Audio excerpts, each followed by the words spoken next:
to FlexCandle, where we read the candles and flex the moves. I'm Flex, and today we're diving into a full top-down analysis on Bitcoin. We're going to start from the higher time frames, work our way down to the lower time frames, and check to see if we find any good setups. Now remember, this is not financial advice, and I'm not a financial advisor. All right, guys, it's about 3:50 p.m. Eastern Time.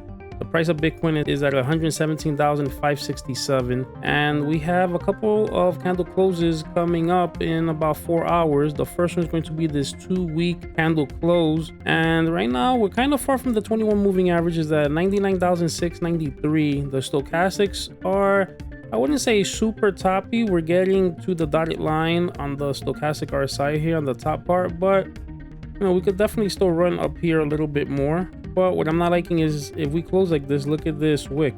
This is showing that we don't really have strength to go up there. Kind of far from the 21 moving average. So the next one could be, you know, maybe a more sideways candle. We would have to see.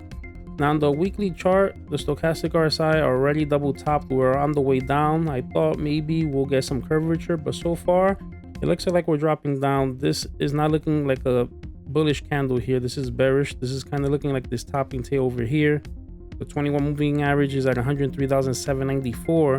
So I would think that, look what happened to this next candle. It was a green one. Maybe we come back up, retest 119, 120, and then look at the next one was a red one. Could that happen here? And all of a sudden we come back down to like 110, meet the 21 moving average, and then we go up. Now the 3-day chart was giving us hope. The stochastics were on the way up, but look, now we started rolling over here. We had a gigantic red engulfing candle, and in 2 days and 5 hours we'll see where this one ends up, but it looks like we're headed down to the 21 moving average, which is at 114,366. 2-day chart, the stochastics are also rolling over. We're already testing the 21 moving average here. You see like wick again, no strength to get up there. 3 basically red candles right after that. On the daily chart, stochastics are on the way down. Big red candle a couple days ago. We have not been able to get above really like 118 and change, 119. So right now we're just going sideways. We're above the 21 moving average barely at 116,973. I'm thinking we're probably going to go under the 21 moving average and test the 50 moving average. That's currently right now at 150,554. And maybe we could bounce up from there. You think this is a possible inverted head and shoulder? We might create the right shoulder now. As long as we stay above this head, and even if we touch the 50 and we round up, that could still be a possibility. Now on the 8-hour chart, stochastics are low, but we're still kind of curving here.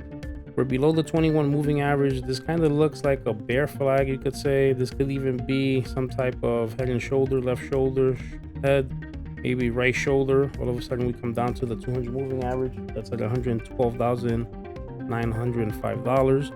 On the 4-hour chart, stochastics got toppy. Yesterday I was telling you guys, once we get to the top of the stochastics, are we going to be above the 21 moving average or below it? And we just rejected straight from the 21 moving average. Green candle, green candle, green candle right here, indecisive. Do we want to go up? Do we want to come down? Boom, down. Test the 200 moving average again at 117,514. I would have to think that with the stochastics being toppy, unless we could just drag here for a little bit, we might not be going up. This might be a head and shoulder pattern, and this could probably bring us all the way down to, yeah, like around 112,500, possibly lower. Take a look at the 2-hour chart. Yeah, 2-hour chart looks, stochastics are on the way down. We lost the 21 moving average. On the 1-hour chart, stochastics still have room to go. We lost the 200, we lost the 21. So right now, while we lost the 21 on the 6, we're below all the 21 moving averages pretty much. The 15-minute rounded top, usually rounded tops don't pay the bills, and right now we're losing the 200 moving average. So right now we have a chance to come test the 200 moving average at 117,695. If we don't have enough strength to go at least to the 21 moving average or higher here, and we're probably going to end up rolling over. So for right now, I would say we're still probably going to be going sideways or possibly down. If we do go up, same thing. I think we'll have some type of resistance, at least like around 120k, if not at 124k, around there. We could blast through that, then yeah, we'll go higher. I have patterns here that are showing like I want it to go up here, like you can see here on the weekly. I'm thinking also this falling wedge flag pattern, like we come down, touch the bottom of the flag, that's like at 112,500. Look at that, coincidentally. range around this flag for a little bit, wait for these stochastics RSI to reset, and then from there we could blast up. But in the meanwhile, we're probably going to be ranging between 110 and 120, and I see more sideways action and possibly going down to test at least 115k. If we go up, I think we'll try to test 120, but we'll probably end up getting rejected. All right, guys, so that's the breakdown. If this gave you clarity or a setup to watch, do me a favor, like, drop a comment, subscribe, and if you have a stock or crypto you want me to go over, drop it in the comment section. This is FlexCandle, where we read the candles and flex the moves. Catch you on the next chart.